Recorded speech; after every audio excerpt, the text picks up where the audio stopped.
Warahmatullahi wabarakatuh. Saya di sini akan memaparkan tentang cara menyusun best practice LK3.1. Yang pertama adalah judul, kemudian yang kedua adalah identitas penulis, nama, saya sendiri, NIM, sekian-sekian, LPTK, Universitas Negeri Makassar, kelas 022 kelompok B.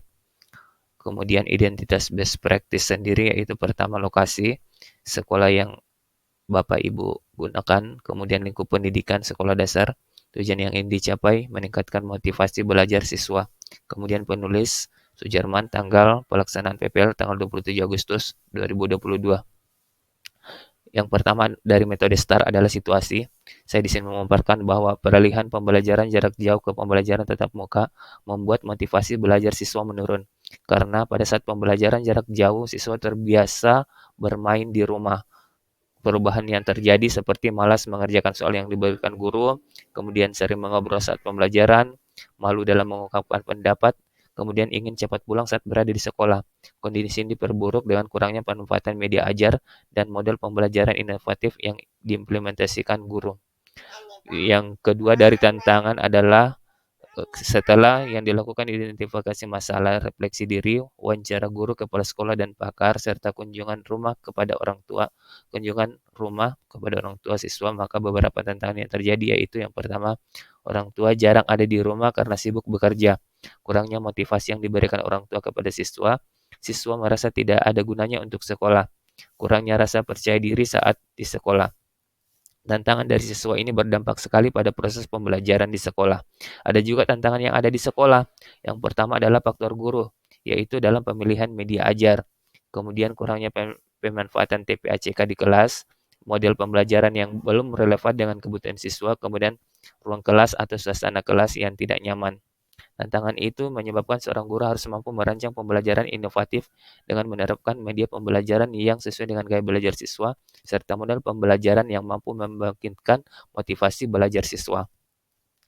Langkah 3 dari metode STAR adalah aksi. Di sini saya memaparkan bahwa yang pertama, pendahuluan tantangan yang ada di atas harus segera diselesaikan dengan baik oleh seorang guru profesional. Yang pertama berkaitan dengan model pembelajaran. Guru menerapkan model pembelajaran problem based learning. Pembelajaran yang berbasis masalah ini merupakan pembelajaran yang menggunakan berbagai kemampuan berpikir dari peserta didik secara individu maupun kelompok serta nyata untuk mengatasi permasalahan sehingga bermakna, relevan, dan kontekstual. Sintak model PBL ini seperti kita ketahui, yang pertama orientasi peserta didik, kemudian kedua mengorganisasi peserta didik, kemudian yang ketiga membimbing penyelidikan individu dan kelompok, kemudian yang keempat mengembangkan dan menyajikan hasil karya, dan yang terakhir adalah menganalisis dan mengevaluasi proses pemecahan masalah. Adapun kelebihan dari model ini sudah kita tahu dan tidak perlu saya paparkan di sini untuk menghemat waktu. Kemudian yang kedua adalah berkaitan dengan media ajar, yaitu penggunaan media ajar berbasis TPACK untuk memudahkan guru mentransformasi ilmu pengetahuan dan juga membangkitkan motivasi belajar siswa. Guru, dalam hal ini saya menggunakan video pembelajaran yang menarik yang disajikan lewat proyektor.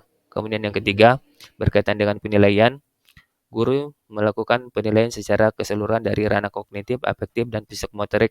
Tentunya dalam instrumen ini ada kisi-kisi, ada indikator ketercapaian setiap ranah, ada rubrik penilaian untuk melengkapi penilaian akhir pembelajaran.